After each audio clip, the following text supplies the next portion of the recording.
Hi friends, దీని పేరు portray. దీన్ని ప్లగ్ ట్రే అని కూడా పిలుస్తారు. దీనిలో ఉన్న హోల్స్ ని మనం సెల్స్ అంటాం. ఈ షీట్ లో 98 సెల్స్ ఉంటాయి. మెయిన్ గా వీటిలో హై క్వాలిటీ సీడ్లింగ్స్ ని మనం పెంచుకోవచ్చు అండ్ డిసీజ్ ని ఈజీగా మనం కంట్రోల్ చేసుకోవచ్చు. అండ్ ఇది లైట్ వెయిట్ గా ఉంటుంది కాబట్టి ఈజీగా క్యారీ చేసుకోవచ్చు. వీటిల్లో యూనిఫామ్ జెర్మినేషన్ ఉంటుంది. వీటిలో మెయిన్ గా గ్రోత్ మీడియా కింద కోకోపిట్ కోర్ ని ఉపయోగిస్తారు. కోకోపిట్ కోర్ వచ్చేసరికి వీటిలో వాటర్ హోల్డింగ్ కెపాసిటీ చాలా ఎక్కువ ఉంటుంది. అంటే వాటర్ ని ఈజీగా రిటెన్షన్ చేసుకోవచ్చు. అండ్ వీటిల్లో ఏరేషన్ ఎక్కువ ఉంటుంది. అంటే రూట్ జోన్ లో ఆక్సిజన్ అనేది ఈజీగా వెళ్తుంది. దానివల్ల హెల్దీ ప్లాంట్స్ అనేది గ్రో అవుతుంది.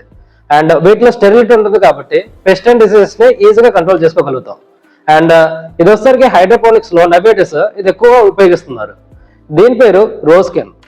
దీన్ని వాటర్ కెన్ అని కూడా పిలుస్తాం. ఇది మెయిన్ గా fruits, vegetables, flowers, plantation crops లో ఇది మనం వాటరింగ్ చేయడానికి బాగా ఉపయోగిస్తారు.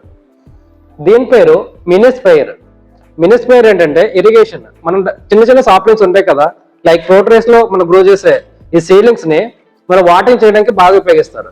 దీంట్లో మెయిన్ అడ్వాంటేజ్ వచ్చేసరికి insecticides, pesticides, weedicide or herbicides అలాంటి కెమికల్స్ వీటిల్లో మనం కలిపి స్టిర్ చేసుకొని మనం వాటరింగ్ చేసుకోవడం, అంటే డైరెక్ట్ గా మనం పిచికారీ చేసుకుంటే స్ప్రేయింగ్ ఈజీగా మనం కంట్రోల్ చేసుకోగలుగుతాం. అండ్ వాటరింగ్ ఈజీగా ఉంటుంది అనమాట. సో ఇది నేను ఆన్లైన్లో ఆర్డర్ పెట్టుకున్నాను. ఇక్కడ ఉన్న ఐటమ్స్ ఈజీగా మీరు ఆన్లైన్లో ఆర్డర్ పెట్టుకోవచ్చు. Thank you.